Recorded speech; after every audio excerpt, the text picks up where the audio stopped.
Om Namo Bhagavate Vasudevaya.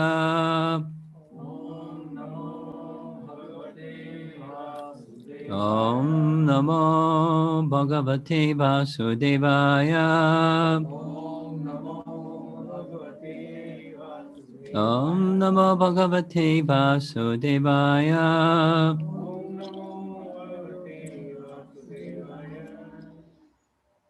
We're continuing with reading from Krishna Dharma's rendering of Ramayana, which is mainly based on Valmiki Ramayana, but has some other sources that he draws from.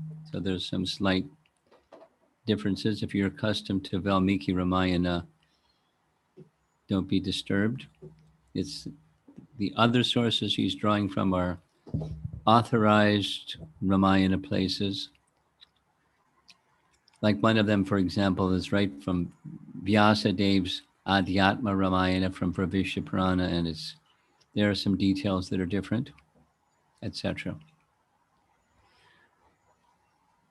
Where we left was Ram had reached Chitrakoot, and he was thinking lots of things. He was thinking about the safety of the kingdom, and he was thinking about his mother and so on. He didn't know that Dasrath had left this world, because that's where we ended up. And now that what's coming is Bharata is going to return to Ayodhya. So before I begin, I'd just like to, there's some, especially for the online people, there was some research questions I'd like to report some results on.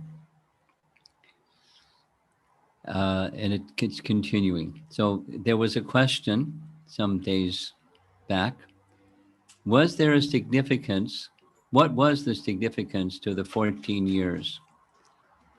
The number 14. Why it was 14 years that Ram was to be exiled from Ayodhya and sent to the forest. So one answer that we came up with, well, I didn't come up with, people that did some research came up with, was in Treta Yuga, there was a law, presumably a Manu Samhita law or something like that, that said if someone was absent from some property for 12 years, then, 13 years, for 13 years, they would then lose claim to some property, and whoever was occupying that property after 13 years, they could legally claim ownership. And Mantra knew that, although she was not a scholar, she knew that. And she just added another year for safekeeping, just in case, who knows. So she made it 14. And that in the following yuga, that's when Krishna appeared, the time duration was 12 years. From 13 to 12, and then in the age of Kali, 11 years. If someone doesn't claim ownership of some land after 11 years, according to laws of Manu, not, whatever the laws of India are, it's another thing, but that was the law that prevailed at the time. And so that the math goes like this with when Dushasana was arranging or claiming Shakuni, how long should the Pandavas be banished? It was, the plan was, it was the 12 years plus 1 year for exile. And the idea was they would catch them in the 1 year of exile, so it'd become forever. That's the logic for that one. Now, there's a Sri Vaishnava scholar of the Ramayana who explained a little, an additional idea or a different idea. It goes like this. I'm going to read it. 2 reasons.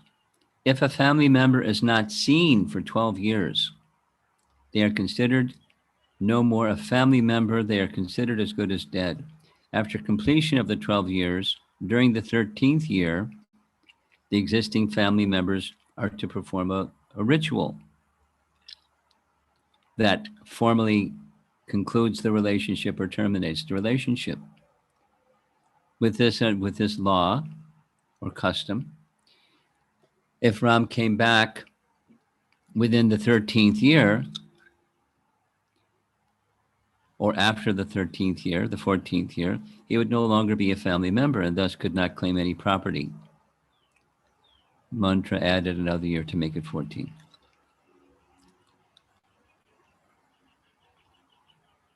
Second reason. After Bharata became king, Mantra was thinking, chances are a son might be born. No certainty, but chances are.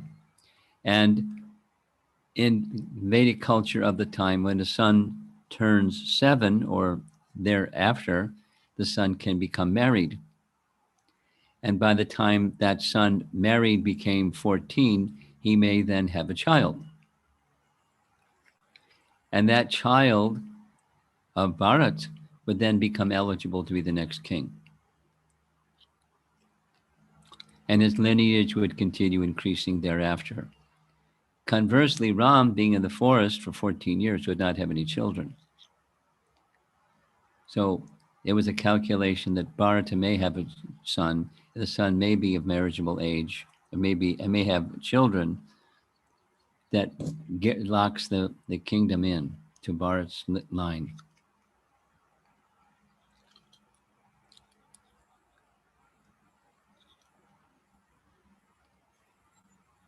Yeah.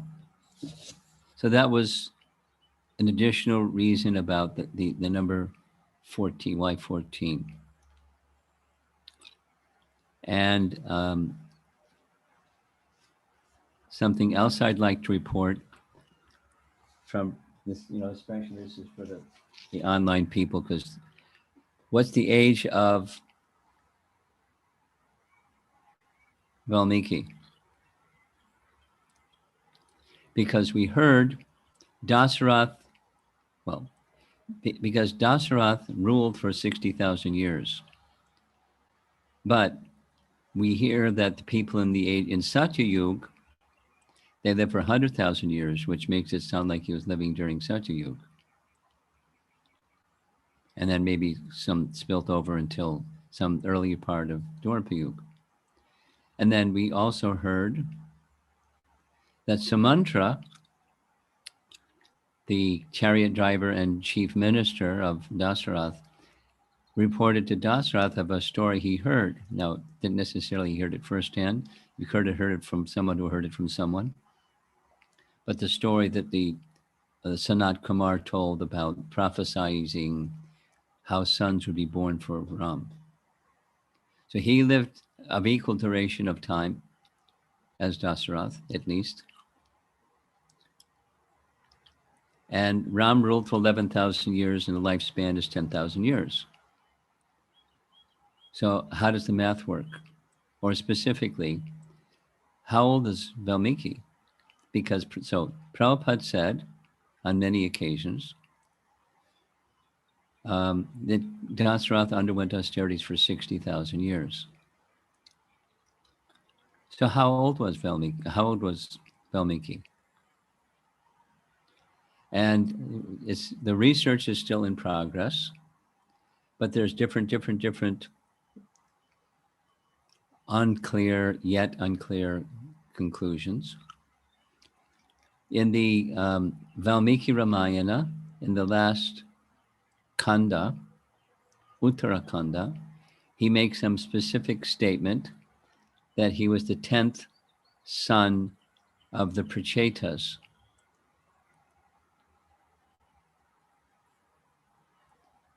In the Bhagavatam, it says he was the son of Varuna. Now, the son of Varuna doesn't necessarily mean Varuna directly, but in the line of Varuna, right? Like Raghava, King Raghu, many generations before. So and then in Mahabharata makes multiple references. In Mahabharata, it says he was the son of Garuda.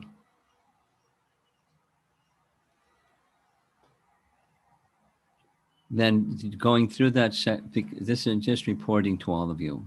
It's a little baffling. But that section from Mahabharata, those who were sons of Garuda were all Kshatriyas. So the Kshatriya, the son of Garuda, is not the Valmiki that advised Yudhishthira, that's also in Mahabharata. So summary thus far, there are multiple Valmikis, just like there are multiple Janakas. You with me? Kings many generations after Janaka were still called Janaka.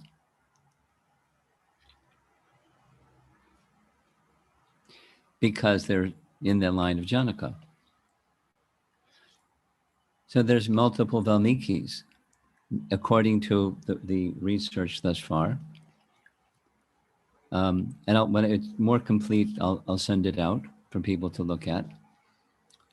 But many of those Valmikis who were not Kshatriyas, but were rishis or brahmanas, they also underwent austerity, and the narrative says they were discovered in an anthill, and etc. There's similar descriptions.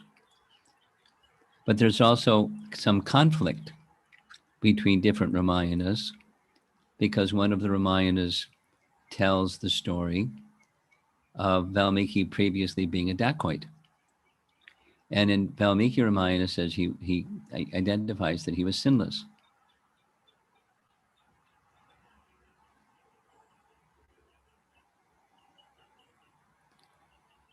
So it's still a mystery. Will the real Valmiki please stand up?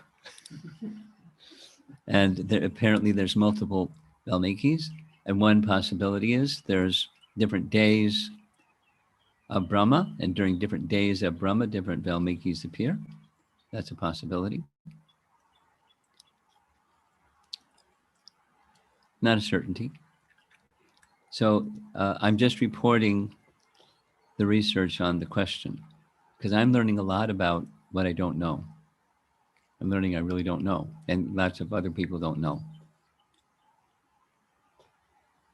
I could go there. There's more detail, but that's like a little report, especially for our online people.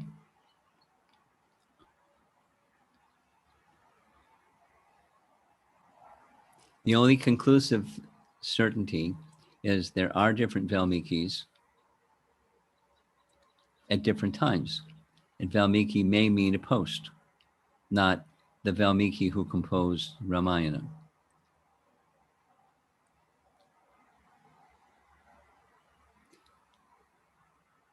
Now, one other thing I'd like to read, it's because it's connected with what we just finished yesterday.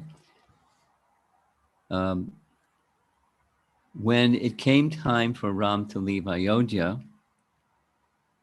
he said to Kaikeyi, I'll leave immediately, but I first must inform my mothers.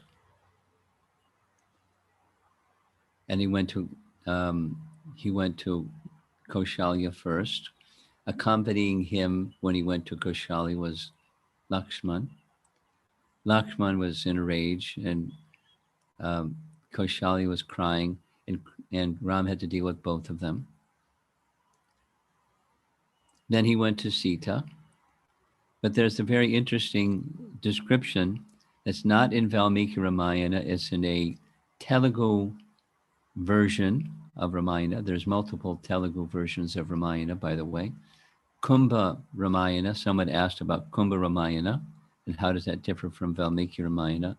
If you're interested, she has the text. There's a page and a half of what are the differences between the two. Kumbha was a Vaishnav in in Tirupati. He composed a Ramayana that has some slight differences, but it was in Telugu. So another Telugu Ramayana was composed by Gona Buddha Reddy in the 13th century. And this describes something that's not in Valmiki Ramayana, but it's really nice. It's when Lakshmana went to inform his wife. What's his wife's name? Sita's sister was named Urmila. Urmila. Urmila. So Lakshman went to see Urmila. I'll read. Urmila, the beautiful wife of Lakshmana, was an exemplary artist. She immersed herself daily in painting on canvases. No one except Lakshmana was allowed anywhere near her when she was in her painting frenzy.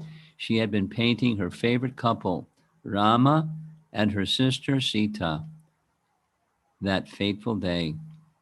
It was rather a serious depiction, the coronation of the most exquisite couple of the universe. In fact, she had just finished painting it. Urmila considered it her masterpiece, and she planned to gift it to the royal couple as soon as they returned from their coronation. A clatter somewhere nearby had startled the sensitive Urmila. The bowl of wet paint in her hands had splashed all over the painting, defacing it completely. Her masterpiece had been ruined.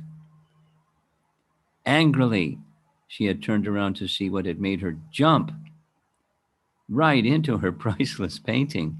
Her anger had dissipated the moment she saw her husband.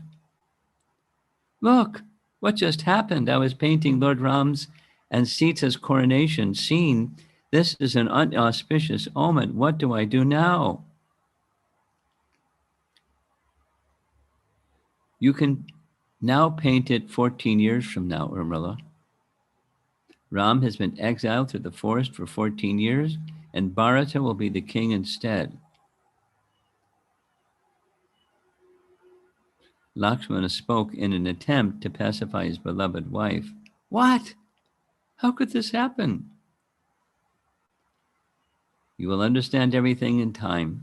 What you need to understand now is that the delicate Sita will accompany Ram to the forest, and to serve them both, I must go also. Urmila had grasped the situation immediately and gathered herself. An awkward silence followed. Lakshmana had nothing to say.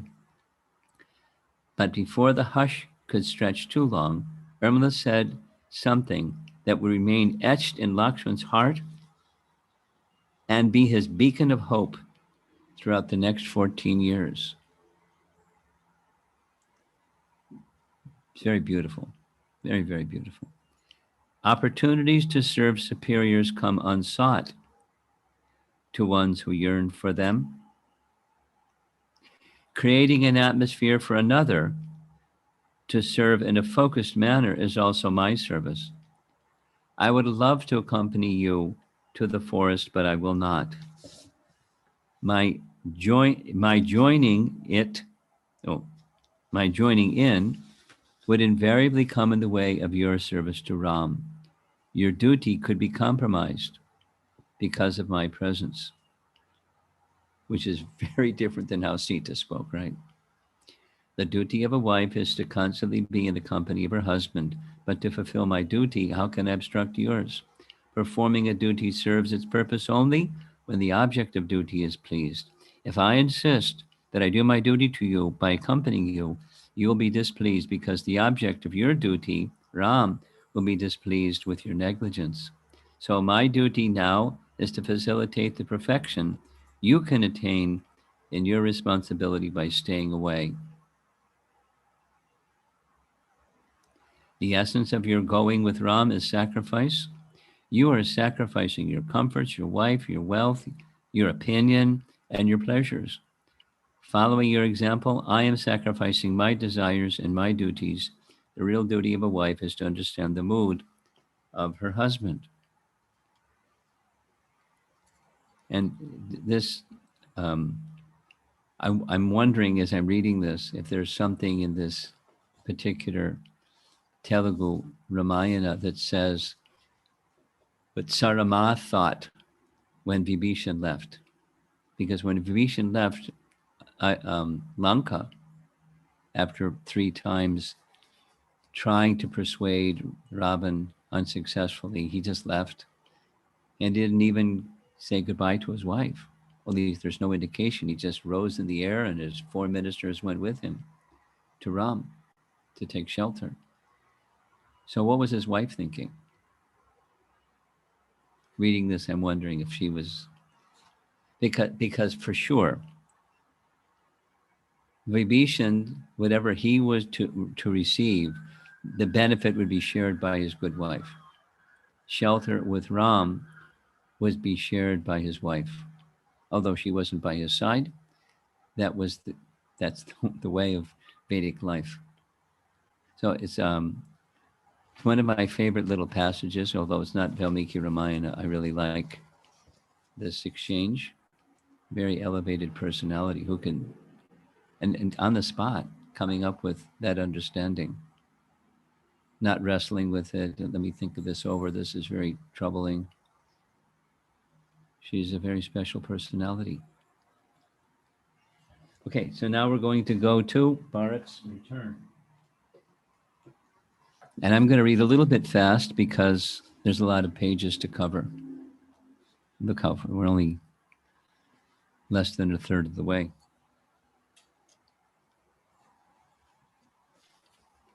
For 7 days, Bharata and his party traveled to Ayodhya. The prince longed to race ahead, taking the shorter route through the woods, as did the messengers from Ayodhya, but he was hampered by his large retinue. They went along the established roads and passed through many villages and towns, but they did not stop anywhere. Bharat's mind was filled with apprehension.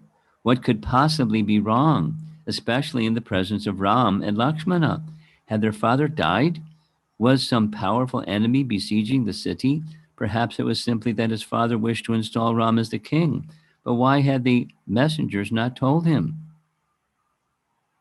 As the party reached the territory of Koshala, Bharata urged his charioteer. His chariot went quickly ahead, leaving the army, headed by Shatrughna, to follow slowly behind. He soon arrived at Ayodhya. Looking at the city from a distance, Bharata said to his charioteer, "Something is amiss in this great and glorious city. I do not hear the usual clamor of men, nor the sound of sacred recitations made by throngs of Brahmins on the roads, and no one has come out to greet me." As they passed along the main road into the city, Bharata became even more concerned. Where were the young couples who used to always sport romantically in the gardens lining the road? The trees in those deserted gardens, with their leaves falling all around, seemed to Bharat to be weeping. As he rode quickly into the city, he saw various ill omens. Crows and vultures cried on all sides. The sun was enveloped by dark clouds, and a chill wind blew, raising up clouds of dust and leaves. Bharata reached the city's western gate, which means that's the direction he came from. I didn't know that. But the kingdom from which he had come was at least that direction. Anyway, the guards, gladdened to see him, welcomed him with loud shouts. The prince moved on after politely greeting the sentries. He was tired and his mind was dejected and disturbed. He spoke again to the charioteer. "Why have I been suddenly brought here, O noble one? I wonder what terrible calamity has occurred. Even without any apparent cause, my heart is sinking and my mind is consumed by fear." The prince looked around as the chariot sped towards Dasratha's palace. He saw signs which seemed to him to indicate the king's death. Houses were unswept, dirty looking and bereft of splendor, their doors standing wide open. There was no smoke from the sacrificial fires rising up, nor the usual sweet aroma of aloe and sandalwood drifting from the mansions along the road. Men and women were standing here and there, wearing soiled clothes. and looking pale and emaciated, as if they had not eaten for days. Bharata looked at the closed shop fronts and abandoned marketplaces, the temples with their dusty courtyards, and the deities without fresh dresses or garlands. Everything seemed desolate. Filled with sorrow to see the unprecedented state of his beloved city, the prince arrived at Dasarath's palace. Bharata went quickly into his father's rooms and was alarmed to find the king not present. Everyone looked down to avert his gaze. The palace ladies were weeping, and a sorrowful silence had replaced the normal sound of drums, lutes, and Vedic recitations. Bharata felt his stomach sink, and his limbs seemed to dissolve. Too afraid to ask about his father from the people present, he ran to his mother's apartments. As he entered, Kaikeyi sprang up from her golden seat. Bharata bowed and touched his mother's feet, and she embraced him. It had been a long time since she had seen him. Holding her son and seating him on her lap, Kaikeyi inquired, "How was your journey, my son? You must be tired. Are your grandfather and uncle both well? Have you fared well both yourself while living in their kingdom? I've missed you here." After hearing her endearing questions, Bharata told her everything about himself. Still filled with apprehension, he asked, "How is it that I do not see the king seated here with you? Where, where indeed is my pious father? Why do I find everyone looking disconsolate and not speaking? I long to clasp my father's feet. Tell me, gentle mother, is he just now in Kaushalya's apartments?" So here she goes. Possessed by greed for the kingdom, Kaikeyi began to tell her son the terrible news as if it were agreeable and pleasant. "Your high-souled and glorious father, who was always the shelter of all living beings, has attained the state of the gods. The kingdom is now yours." Bharata looked at his mother in disbelief. He fell to his knees, crying out, "Alas, I'm ruined." He struck his arms on the floor. His worst fear was confirmed. His mind was confused and agitated. Bharata lamented, "This golden couch would always appear beautiful, being adorned with the king's presence. Now it appears dark and lusterless, like the night sky bereft of the moon. Oh, where is my noble father?" Bharata covered his handsome face with the cloth and cried in anguish. Seeing her son, whose body shone like that of a god, laying on the floor in a wretched state, Kaikeyi raised him and said, "Get up, O king. Why are you lying here like one unfortunate? Virtuous souls like you are never overwhelmed by grief. Steady your mind, which is always fixed in piety and knows the truth. The wide earth now awaits your rule, O sinless one." Bharata wept for some time, unable to speak.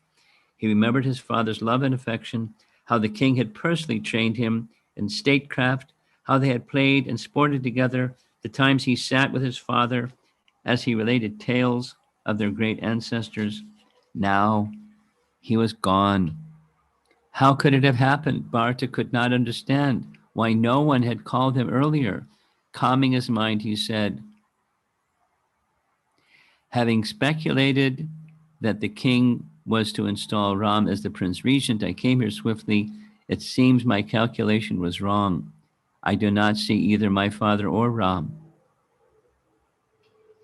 The prince was confused.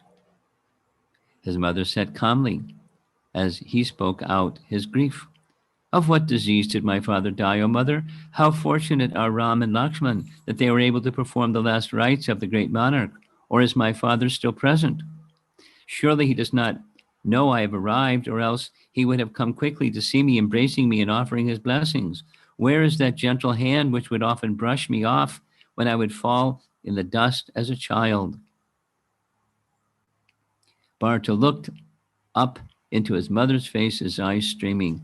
"Please announce my arrival to Ram. For a man who knows what is right, the elder brother is good as the father. I shall fall at Ram's feet and ask him what final words were spoken by the righteous and evil and ever truthful king. I wish to hear my father's last kind message to me." Kaikeyi replied to her son, telling him the course of events exactly as they occurred. The glorious king, the best among the wise, departed from this world calling out, O Ram, O Sita, O Lakshman. Bound by the laws of time, even as the powerful elephant is bound by ropes, the king submitted to death, saying, only those men who will see Ram returned with Sita and Lakshman will have their desires fulfilled and be happy. Hearing this news, Bharata became even more confused. What did the king mean? Where were his brothers and Sita? He asked his mother. Kaikeyi began to relate how they had left for the forest, speaking as if it were something Bharata would be pleased to hear. Prince Ram, with Sita and Lakshman, left the city clad in tree barks. They have gone to a distant forest and remained there for 14 years. Bharata was shocked. How could this be true? Surely Ram could not have been exiled. What crime could he possibly have committed? The prince spoke in amazement. Did Ram wrongly seize property from some elevated Brahmin? Did my brother somehow kill a sinless man? Surely he did not look longingly upon another's wife. I cannot imagine Ram ever doing anything, even remotely sinful. Why then has he gone into exile, accompanied by the delicate Sita and his loyal brother? Kaikeyi completely misunderstood Bharata's mood. Out of ignorance, she imagined he would be pleased to hear that, thanks to her machinations, he had become the undisputed ruler. She smiled as she spoke to her son. Ram has committed no sin. However, entirely neglecting your noble self, the king was intent upon installing him as the prince regent. As soon as this news reached me, I asked your father to send Ram away and install you instead. Bharata's face froze as his mother continued. Bound by truthfulness, the emperor did my bidding and granted me 2 boons, which were owed from a former occasion. After exiling Ram, who was followed by Sita and Lakshmana, the king was sorely afflicted with an unbearable grief. Overwhelmed with pain and constantly calling Ram's name, the Lord of Ayodhya left this world and ascended to heaven. Kaikeyi saw Bharata's pained expression. Do not yield to grief, dear son. The city, and indeed this earth, now depend on you. Be firm and perform your father's funeral ceremony, Bharata. Then assume the throne as the undisputed ruler of the globe. Bharata could not believe what he was hearing. Had his mother gone mad? Did she really think he envied Ram and coveted the throne? Covering his face with his hands and slowly shaking his head, he replied to the shameless Kaikeyi, what came into your mind, oh cruel woman, that you had perpetrated such an act? What possible gain is there for me in having the sovereignty of the earth, while I stand deprived of my dearest relations? By sending my father to the next world and Ram to the forest, you have heaped calamity upon calamity. The prince was infuriated. His mother's actions were unforgivable. Kaikeyi shrank back as he roared, piercing her with volleys of words. You have appeared in my family like the goddess Kalaratri, the night of universal dissolution. Having clasped you to his bosom, my father has brought about his own death and the extermination of his race. O woman who sees evil where there is none, you have ended my family's joy through greed alone. Tell me the reason that impelled you to kill the king and exile the sinless Ram. Aghast at her son's vehement reaction, Kaikeyi tried to defend herself. She spoke candidly, telling about her conversation with Manthara. O prince, I would surely have said nothing to your father, but Manthara pointed out how you were being wronged. My dear son, I simply acted with your interest in mind. This only angered Bharata all the more. In grief and anger, he stood blazing like fire. With copper-red eyes, he gazed at his mother, who sat on a couch with her head cast downwards. Alas, he continued, his voice incredulous, I am shamed by my own mother, having got you for their co-wife. The godly Kaushal and Sumitra have been tormented with agony. How did you not grieve, O hard-hearted one, when you saw those gentle ladies weeping as their heroic sons left for the forest? Are you happy to see your husband lying dead, Ram and Sita and Lakshman banished, and your remaining family seized with unbearable pain? Bharata wept aloud while Kaikeyi sat silently. He was astonished at his mother's deeds. What on earth had possessed her? She had never acted like this before. She had always loved Ram as much as her own son. How could she possibly think it would please him to gain the sovereignty in this terrible way? Bharata went on fiercely, blinded by lust. You have clearly not understood my devotion to Ram. I will never take this kingdom in his absence. My strength and intelligence depend only upon my powerful brother Ram. Ram should certainly become the king, while I become his humble servant. I can no more take the weight of the kingdom than a young calf can take the load borne easily by a bull, even if I were able to rule without Ram. I will never allow you to achieve your cherished end. I would sooner die. Bharata's mind raged. Kaikeyi's insane action had to somehow be reversed. He resolved to go immediately to the forest and find Ram. He first had to establish to Ram that Kaikeyi's abhorrent acts had nothing to do with him. What must Ram be thinking? Surely he would not believe that his own devoted brother was in any way guilty. Did anyone think like that? Bharata was horrified. He rounded on Kaikeyi again. Rounded, like yelled, railed, blasted. I cannot stand by and watch the path of morality abandoned as a result of your sinful desires. The eternal moral code prescribed that the king's eldest son should inherit the throne, especially when that son is the most highly qualified and beloved of all people. I shall doubtlessly bring back Ram from the forest. Oh, evil-minded one, you will never see me installed as the king. Bharata continued to reproach his mother with sharp words. Kaikeyi remained silent, her mind bewildered. Bharata's reaction was quite unexpected, and she did not know how to reply. Bharata shook his head. Since you have committed a heinous sin, you should surely reside in hell. You shall surely reside in hell. There you shall wail endlessly with none of your desired objects attained.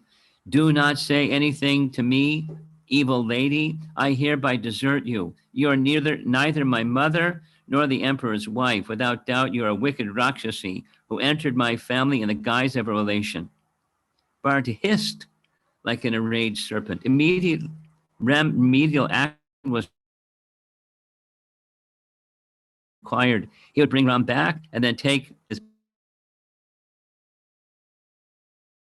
place in a forest to fulfill his vow. How could he possibly? While Ram sat in some lonely wilderness, the prince pointed angrily at his mother as he went on. For your part, cruel woman, you had best either enter fire, swallow poison, or go yourself to the forest. There is no other course left for you to free yourself from the stain of your sinful deed. I myself shall be freed from this sin only when Ram has been brought back and installed upon the throne. Bharata fell to the floor, almost senseless with grief. With his garments in disarray and his jewels tossed about, the prince looked like a banner raised in honor of Indra and suddenly dropped down again. When Bharata lay absorbed in sorrow, Dasarath's ministers, having heard the commotion in Kaikeyi's rooms, gathered around. After some time, Bharata regained his senses and saw the ministers surrounding him. Rising up quickly, the prince again rebuked his mother, who sat miserable, her eyes full of tears. Bharata turned toward the king's advisors and said in a loud voice, at no time did this sinful woman consult with me concerning Ram's exile. I have never coveted the kingdom. Indeed, I knew nothing of the intended installation of Ram. I was far away from Ayodhya. Only today I've learned all the facts from my mother, whom I utterly reject. Kaushalya, whose rooms were nearby, heard Bharata's voice. She got up, desiring to speak to the prince. Bharata was also thinking of Kaushalya. He ran out of Kaikeyi's apartments, accompanied by Shatrughna. As they went to Kaushalya, they saw her in the passageway. She was dressed in white silks and appeared pale and emaciated. Her body was trembling and she seemed distracted. As she saw the two princes approaching, she cried out and collapsed on the floor. Bharata and Shatrughna quickly lifted her up and embraced the brothers. She embraced the brothers who were both weeping. The distraught queen said to Bharata, you may now enjoy the kingdom, stripped of all its enemies. Surely you hankered for the sovereignty, and now your mother has fully secured it for you. The cruel Kaikeyi has sent away my son as an ascetic. She should now send me away as well. Otherwise, I shall place at my head the sacrificial fire, and followed by Sumitra, proceed happily along the road taken by Ram. In any event, I cannot remain here any longer. Whew. Poor Bharat. And it happens again. It's like a punching bag. It happens again and again. Kaushalya sobbed as she spoke. Your mother has served you well, O Bharata. Your plan has succeeded. Rule now this wide earth abounding in riches. But first, please take me to wherever my high-souled son is staying. I shall spend my days with him in the forest. The queen bitterly reproached Bharata with many painful words. Hearing this, the prince was stunned, and he practically lost consciousness, his mind utterly confused. He fell at Kaushalya's feet and cried out. Kneeling before her with joined palms, Bharata said, Surely you know my love for Ram, O noble lady. How could you even imagine that I am in any way guilty of conspiring with Kaikeyi? I found out only today of this terrible turn of events. Bharata clasped Kaushalya's feet. Did she really believe that he was a party to Ram's exile? The prince spoke from his heart. Let the man who agrees to Ram's exile reap the sins that follow every kind of wicked act condemned in the scriptures. Let him roam about the world as like a madman, clad in rags and begging for food. Let him never take delight in piety and truth. Let all his wealth be looted by robbers. Let him fall victim to every kind of disease. Let him never attain the highest regions inhabited by the gods. Indeed, let that merciless and evil man fall down to the darkest hell and remain there forever. The prince expressed his anger to Kaushalya, pleading his innocence by making numerous difficult oaths. He was mortified to think that anyone could imagine him in any way inimical to Ram. The queen was reassured by Bharata's words. She had spoken only out of her own anguish. In her heart, she knew the prince was innocent. Gently stroking his head, she said, My agony is aggravated by your pain, dear son. Surely you are free from all sins.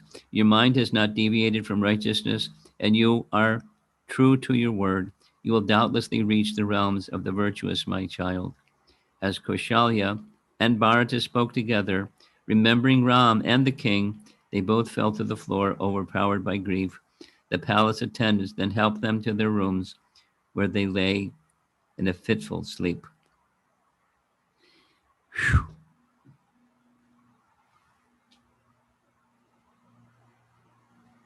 Chapter 4.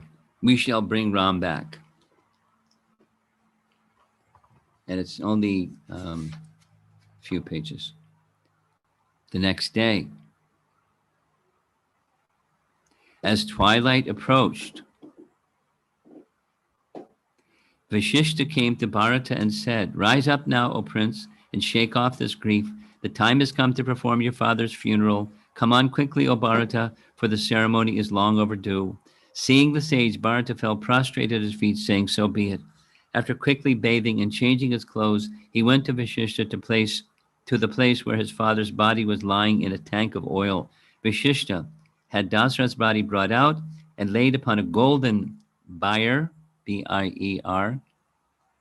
I guess it's like a platform, studded with numerous bright jewels. He gazed at his father. Bharata lamented, Oh, great king, you always knew right from wrong. After sending Ram and Lakshman into exile, what did you intend to do? How shall I act now, my lord? Alas, I'm lost. Where have you gone, dear father, leaving this servant of yours distressed and forlorn? Where now is that glorious Ram who performs great deeds with little exertion? Bharata stood at his father's feet. Dasratha lay covered with white silks and adorned with royal ornaments. Bharata cried to him piteously, Now that you have left for the heavens, O king, who will protect the people? Deprived of you, this earth no longer appears attractive. Indeed, this city of Ayodhya looks like a dark night, bereft of the moon. Vashishta came up to Bharata and said, Gather yourself together, O prince. You should now carry out the last rites for the king with a cool mind. Whew. Bharata asked the priests to proceed with the ceremony. The Brahmins brought out from the king's apartments his sacred fire, which he had maintained throughout his life. Placing the fire at their head, they carried the king to the cremation ground, their throats choked with sorrow. As the procession made its way along the road, The citizens came out of their houses and walked ahead, scattering flowers and pieces of new cloth on the road. At the cremation ground, on the bank of the Sarayu, the priests prepared a pyre with various types of fragrant woods. They placed Dasarath upon the pyre and began to chant the sacred hymns of the Samaveda to invoke good fortune. Bharata took a flame from the king's sacrificial fire and lit the pyre. The king's wives, along with the princes and priests, then circumambulated the fire, their hearts burning with grief. The women wailed piteously. Koshalya and Sumitra fell to the ground, crying like a pair of female cranes. Although they both longed to ascend the pyre and follow their husband, they longed even more to see Ram and Lakshman return.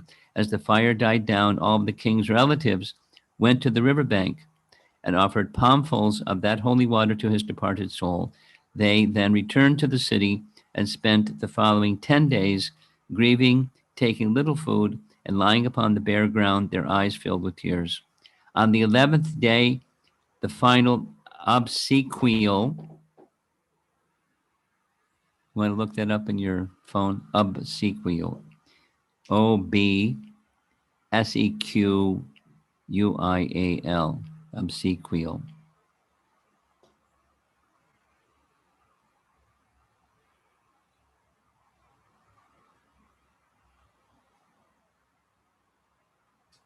A funeral rite or ceremony. Okay. The 11th day, the final obsequial rites were performed, and on the 12th day, Bharata gave to the Brahmins much charity on his father's behalf. On the following day, Bharata and Shatrughna returned to the cremation ground to collect their father's ashes, and upon arriving at the funeral pyre, the two princes saw their father's remains, and they cried out in pain. Remembering again the king's various affectionate gestures towards them, they fell to the ground and rolled about. Shatrughna lamented loudly, angrily. A fierce and formidable sea of grief has been unleashed by Mantra. Kaikeyi's boons are its great waves, and her words its fearful alligators. Alas, this violent ocean has swept over all of us. Where have you gone, dear father, leaving behind poor Bharata, who is yet a tender boy? Shatrughna stood up with his arms outstretched. How strange that this earth is not split in two, seeing you gone and Ram retired to the forest. We two brothers shall also go to the woods, and we cannot return to Ayodhya, rendered desolate without our father and brother. All the attendants of Bharata and Shatrughna were distressed to see the prince's agony. Comforting the royal brothers, the omniscient Vashishta said, your father has surely ascended to the highest regions of bliss. He was ever pious and never committed a sin, even in his mind. You grieve needlessly, for the soul of your father is eternal and has gone to the Lord's eternal abode. The two princes stood with folded hands, looking at the royal priest. Putting aside their grief, they listened attentively as the sage continued. This is a Bhagavad Gita class. The body is always dead, being composed of nothing more than lifeless matter.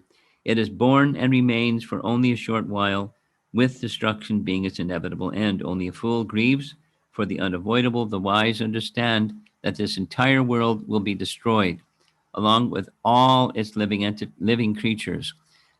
It is the soul alone that will survive, Vashishta pointed to the king's remains. That's the ashes. As he spoke, the king had achieved the perfection of life and would not take another birth. Those devoted to God's service leave this temporary world forever. For them, there is no more suffering. The princes should shed their grief and perform their duties. Their father now sat in the highest heaven, while the kingdom stood in need of their protection. After hearing the sage's spiritual instructions, the brothers gained strength. They took their father's ashes and placed them in the sacred Sarayu. Along with all their attendants, they made their way back to Ayodhya. As they walked, Shatrughna spoke to Bharata. How strange it is that the mighty Ram stands exiled by the words of a woman. I cannot understand why Lakshmana did not forcibly restrain the king, seeing him to be straying from the path of righteousness. Shatrughna was mystified that such an injustice could have taken place? How did Rama allow himself to be sent away, causing his father's death? What sin had that powerful and virtuous prince ever committed? Had he been present, Shatrughna would surely have intervened. Kaikeyi and her evil maid would have been checked and severely rebuked for their unforgiving behavior.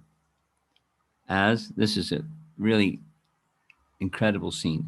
I'm sure it's shortened, but what's in Valmiki Ramayana is like really intense. He sees Mantra dressed up in spiffy garments and jewels and strutting about. He's raged.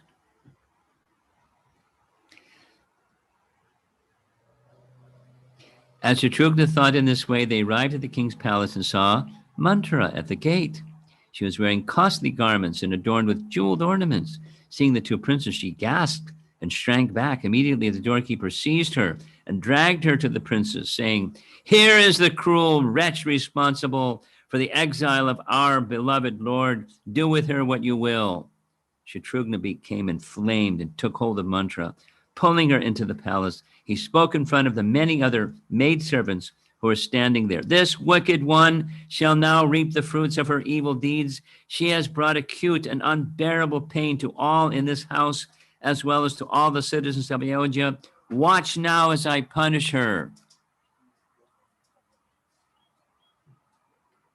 Mantra shrieked loudly, being held tightly by Shatrughna.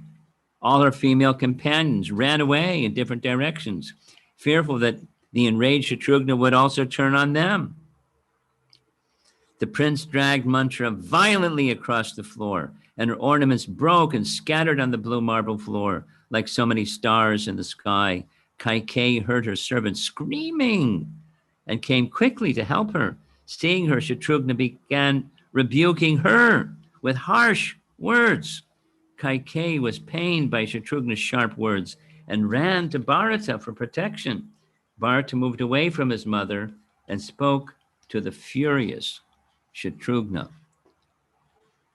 Just 2 more paragraphs and we're done. "Even when sinful, women should never be slain. You should therefore forgive this maidservant. Indeed, I would have slain my own mother if the eternal moral law did not forbid it, and certainly such an act would never be pleasing to Ram.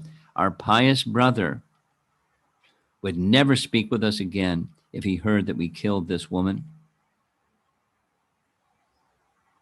Hearing Bharata's admonition, Shatrughna released Mantra, and she almost fell unconscious to the floor.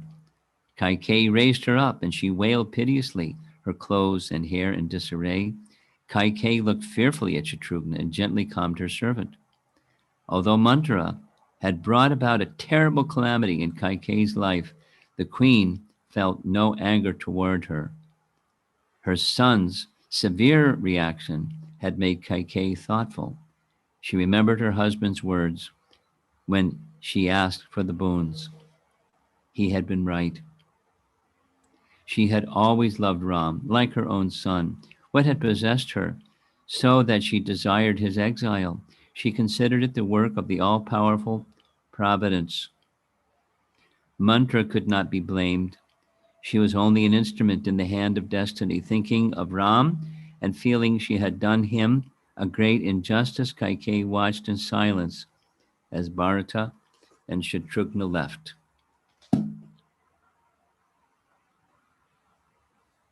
I mean, this churns emotions like anything.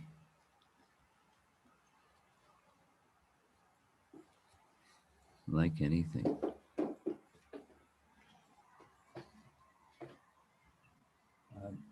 A detail I learned from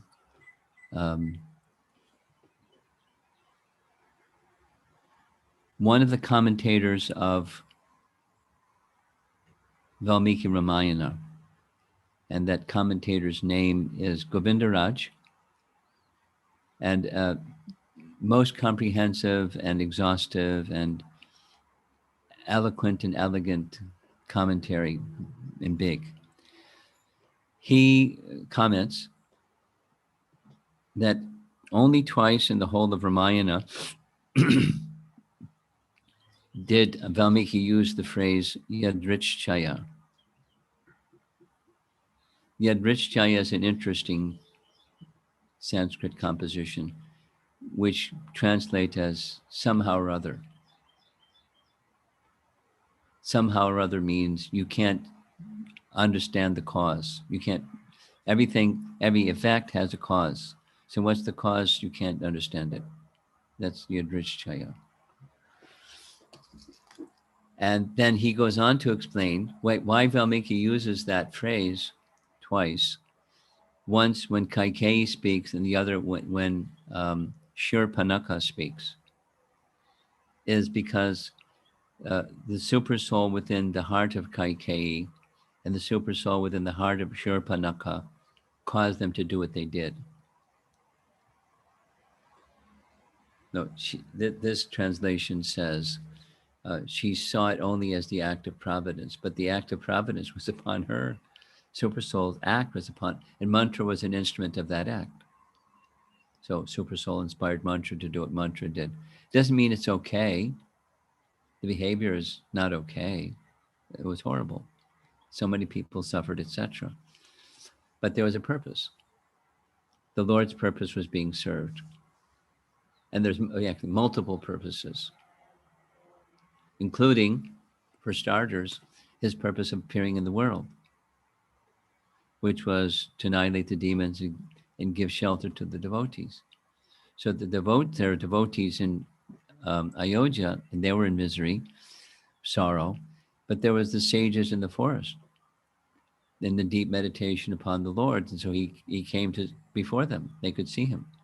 It wouldn't happen if he stayed in Ayodhya. So an arrangement was made for him to go to the forest for 14 years. And he went, there were a lot of sages in the forest, but it was also to annihilate the Rakshasas who were harassing them, and especially Ravana. So that was fulfilled also by what mantra did and Kaikeyi did.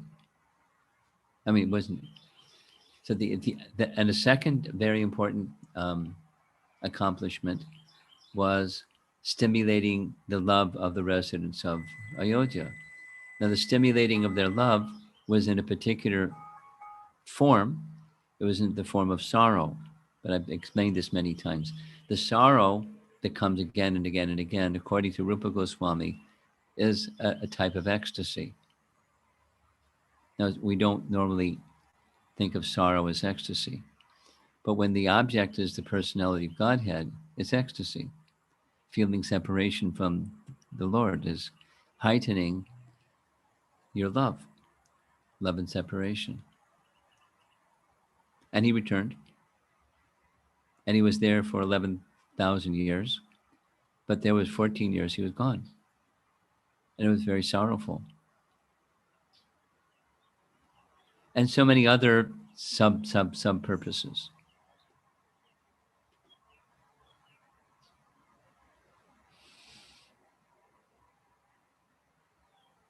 So there's a lot of people in this narration that are really bewildered by everything that's happening, and their emotions swing this way and their emotions swing that way. And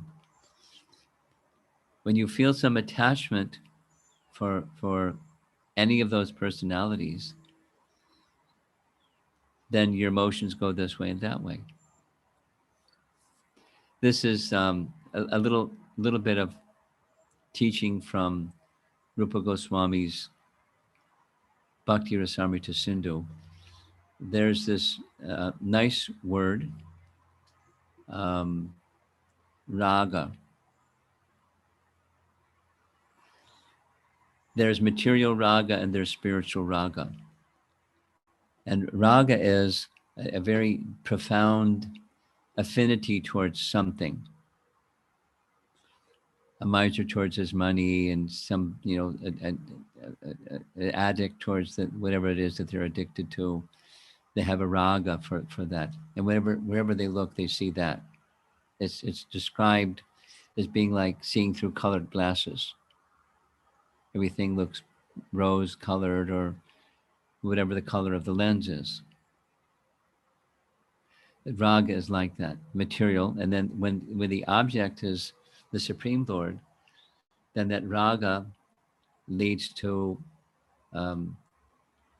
connection with bliss. But when that connection with bliss is made, then sometimes there's separation. And then it doesn't look like bliss anymore. But it's bliss because of the raga. The affinity, or you could say even obsession, the love for Ram was so strong, it just spiked their affinity for him, feeling for him, and the difficulty he's undergoing, and all those things.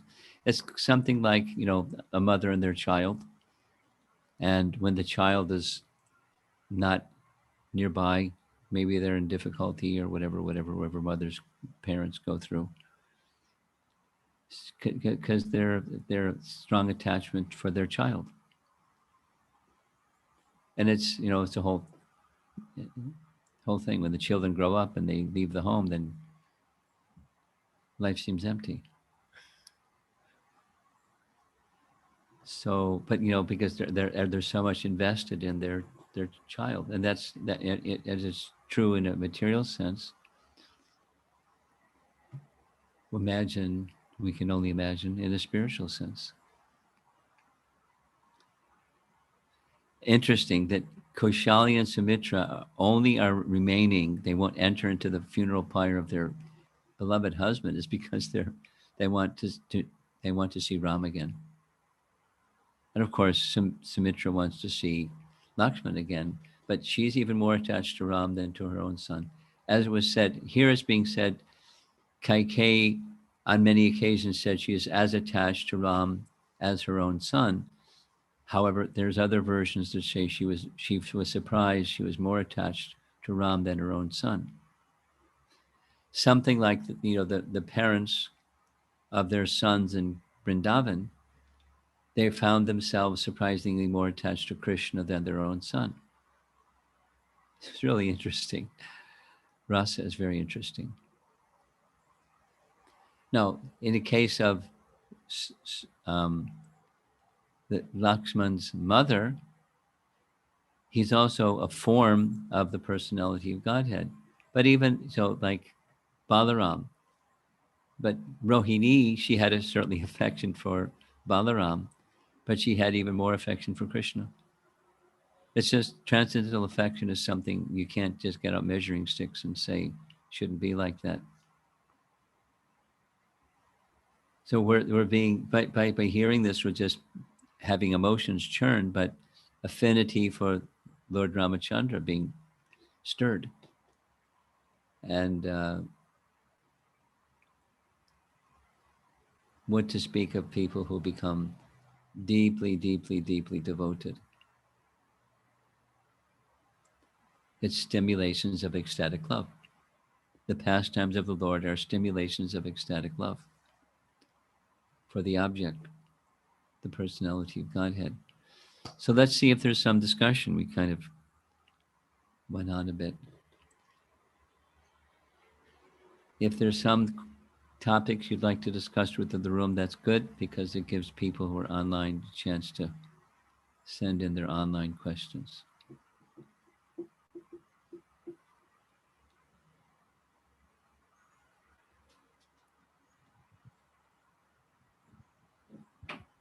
Hare Krishna Maharaj. From the morning class, there was a statement. In the morning class? Yeah. Yeah. Ignorance is the biggest obstacle in the bhakti. Ignorance. Yeah, it was a little different. Ignorance is the root cause of suffering. But yes, go ahead. Yeah. So can we take example of the Kekai and Mantra because they were ignorant, and that's why they took this decision. There's a particular form of ignorance of mantra, and that was envy. It sounded like protectionism of Kaikeyi, but it was envy.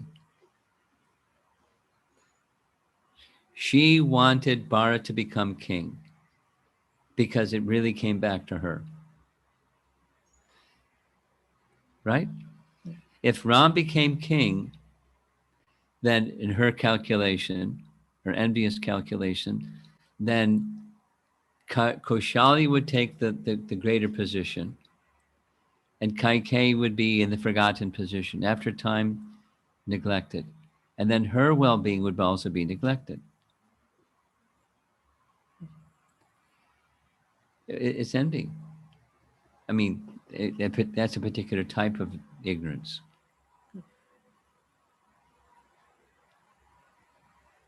Thank you. Yeah. Yeah, thank you. So good putting the two things together.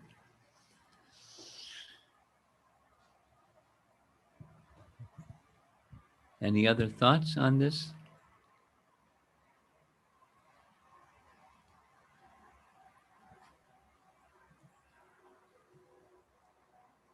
Anything? Okay. And online, anything? Okay.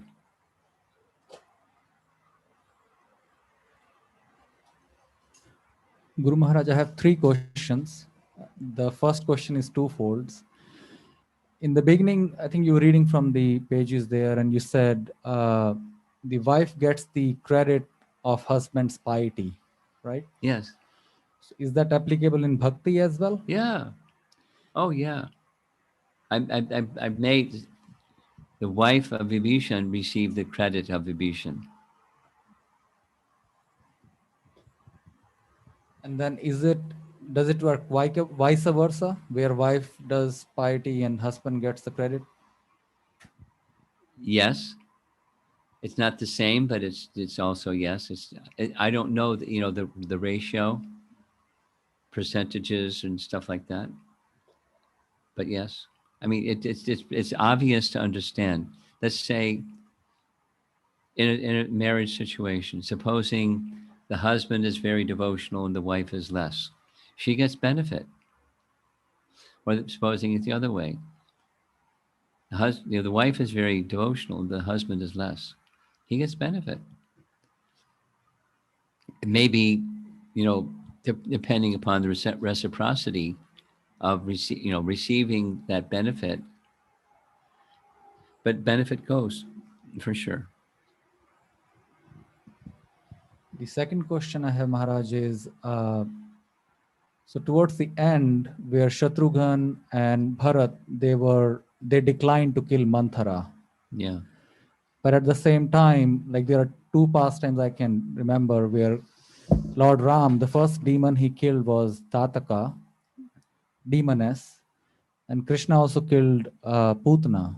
Yes. So how do we understand? It's contradiction in my mind that. Oh, it's okay. It's a standard question. Or say it differently. What's the significance of the first demon killed by Ram and the first demon killed by Krishna was a female? Because it's enjoined in the scriptures not to. And they were, at least Ram was very clearly hesitant.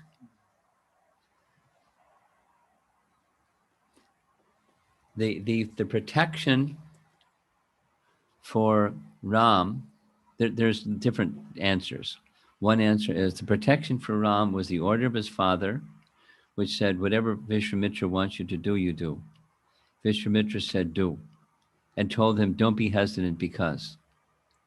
He gave this, so he's not acting whimsically. He's following an order of very exalted authority. Of course, he's the personality of Godhead. And when he was still hesitant, and Vishwamitra cautioned him, don't wait. Is when the sun goes down, they become more powerful. And she's killed, so she needs to be stopped. And of course, that's why Ram came, why Vishnu comes into the world as such persons to annihilate them. Now, Kaikeyi and Mantra weren't to be annihilated. They weren't doing what Tataka was doing.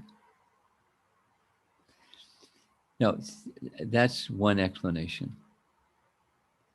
Then there's another explanation that comes from Hari Parshad. You know him? There's a disciple of Radha Govinda Maharaj, who is a really good Sanskrit scholar, named Hari Parshad. He lives in Maharashtra. And he has done some translation work of an acharya from, I'm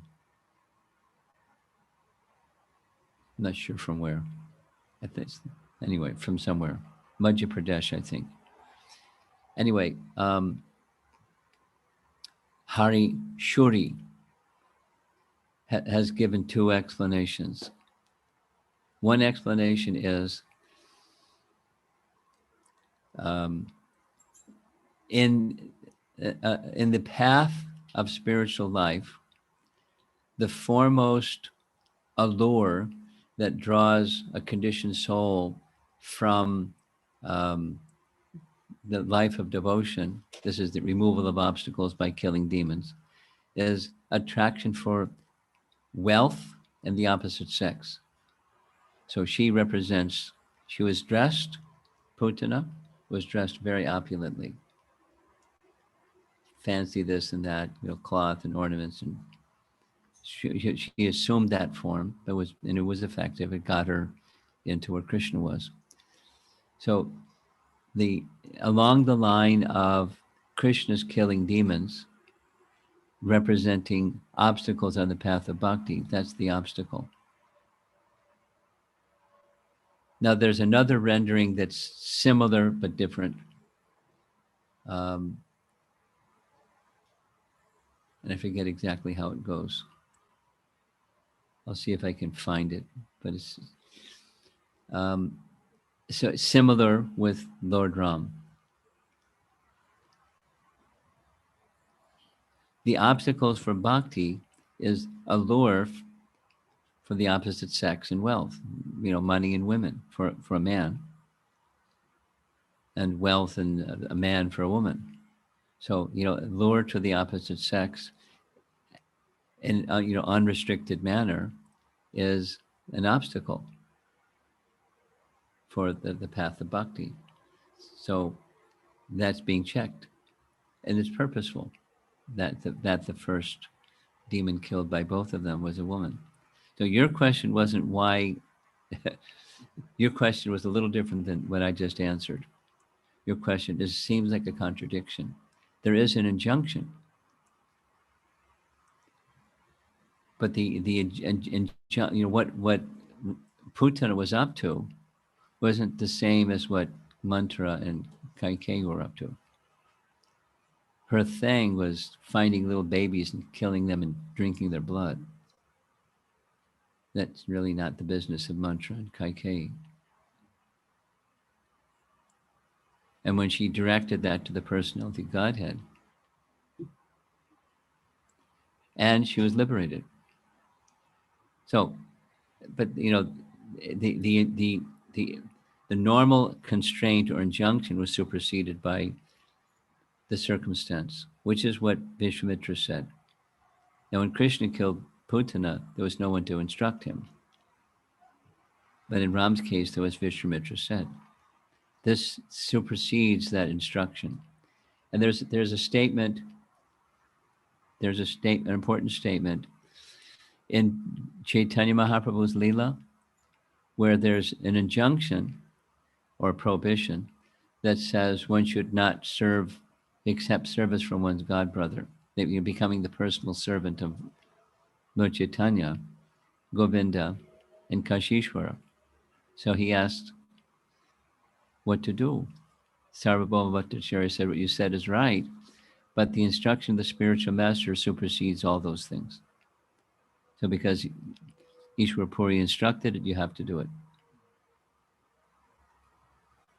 And Ram had accepted Vishwamitra as guru, and Krishna was a little baby. But he knew what he was doing. Okay? Next. Those are your three questions? Yes, I have again another question. We don't have anybody else jumping. You go ahead. Then,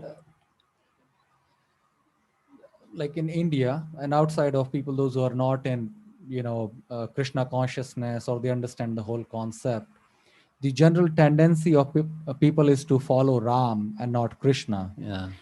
And by reading these pastimes, and it's just me thinking this way, that it seems like very humanly pastimes of Lord Yes. Ram. They can connect very easily Yes. versus to Lord Krishna's pastimes, right? Is that a right understanding for Well, a general? it is a fact.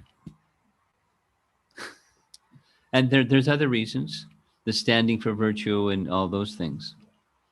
People really like that. They don't understand when Krishna does things that doesn't seem to be virtuous.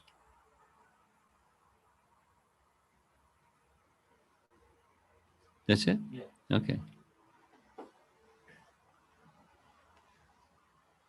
Understanding transcendence is more of a challenge than the more human-like side of what Ram did, the ideal king. Okay, we're ready. First question is from Mahati. How do we distinguish between act of God and act of man? I'm thinking in terms of mantra. She's an exception, and we would normally think of what she did as an act of man or a human act, like ending. She was very calculating. I'm going to be on the street. I'm not going to have privileges. Now I have all kinds of privileges because Kaikeyi is the favored queen, and I'm her, right-hand man, right-hand, servant. I have special privileges. I'm going to lose those special privileges. No, it's not that it was entirely selfish. She was thinking, Bharata's not being treated right.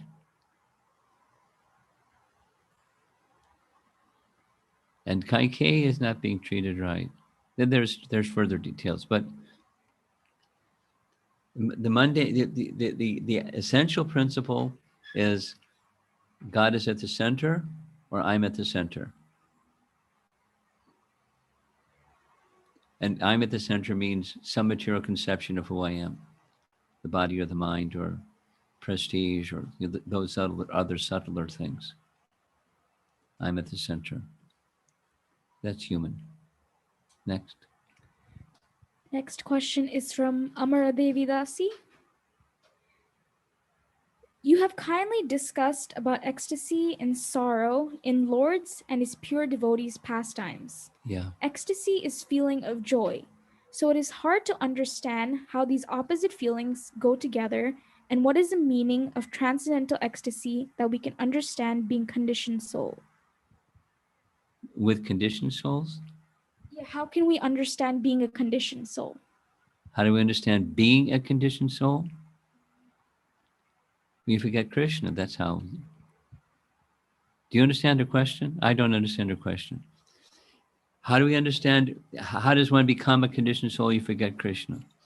And then emotions are, the rules that govern emotion are the opposite of the spiritual rules. What's up is down, and what's down is up. Do you understand her question? Has I answered the question? Okay, let's move on. Next question is from Radha Vallabhdas. Bharat gets blamed although he had no wrong intention. So the question is, advanced devotees see the blame/criticism as an act of providence and hence as a duality. He's making a statement, not asking a question. Right? There's a question mark. What's the question? He wants to know, wants to verify, is that understanding right? Well, Ramayana is laced with many, many, many lessons interwoven with other lessons, interwoven with other lessons. And one of the lessons is when you're accused wrongly of something, what do? It happened to Krishna. In Dwarka, twice he was accused wrongly. I mean, one was murder. And so what do you do when you're accused? wrongly. I mean, there's another is when you're accused rightly, but what do you do when you're accused wrongly? The short answer is you bear it and you stand by the truth. A virtuous person stands by virtue. A person that stands by the truth stands by the truth.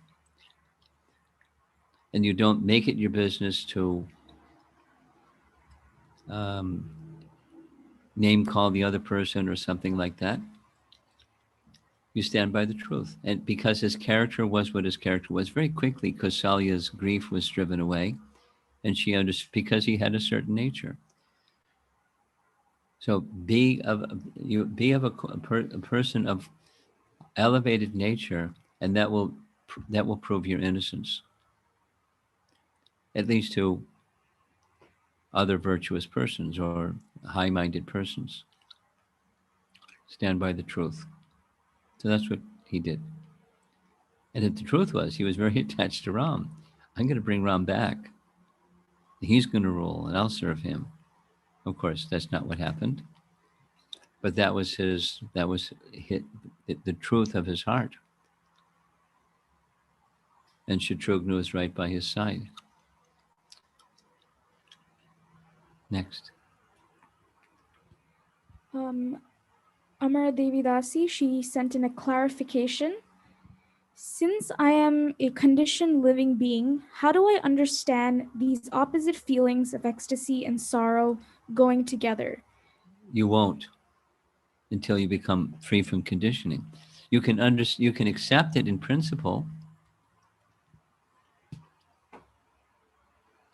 You can accept it in principle. But the question is how to understand. You won't. You can accept it in principle and be patient as you become purified to understand it in a way that purified souls understand things.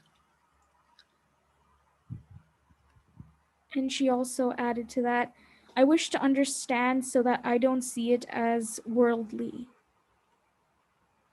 Keep going.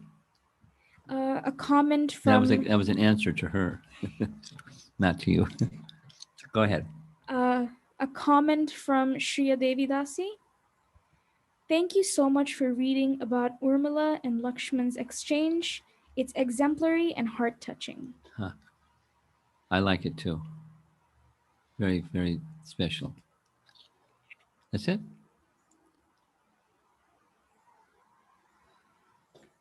Anything back there? No? Okay. You're all studied out. Yeah, there's MCAT. He's like brain dead.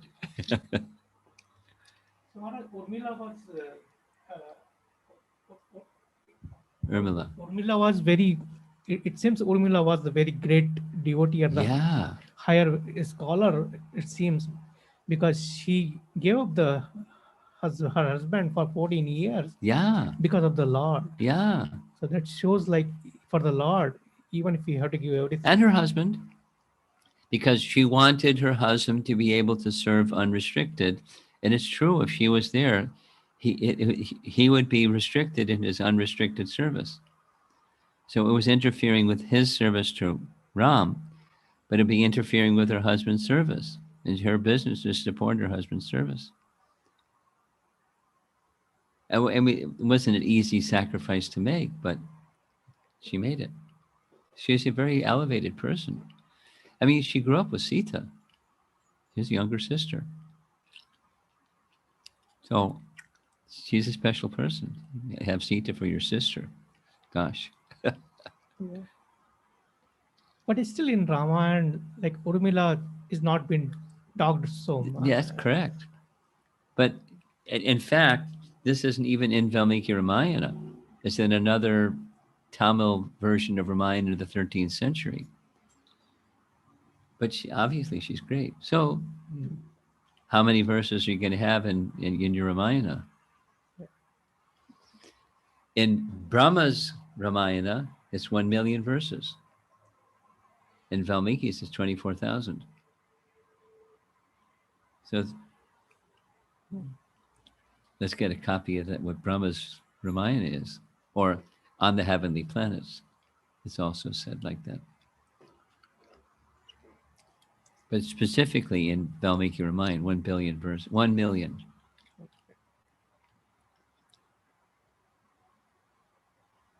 Yes, over here. Thank you. Oh, No, no. This is coming from Sanchari. ah, She's asking, is there any information on Manthara's past life and how she came into this role in Lord Ram's pastime? I don't know of any reference that says mantra's past life. It If you seems, find it, let me know.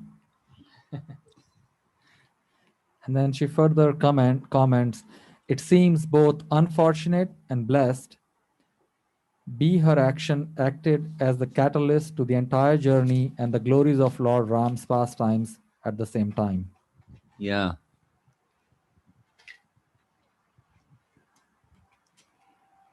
Yeah. I'll see if our Ramayana scholars have an answer to the mantra's past life question.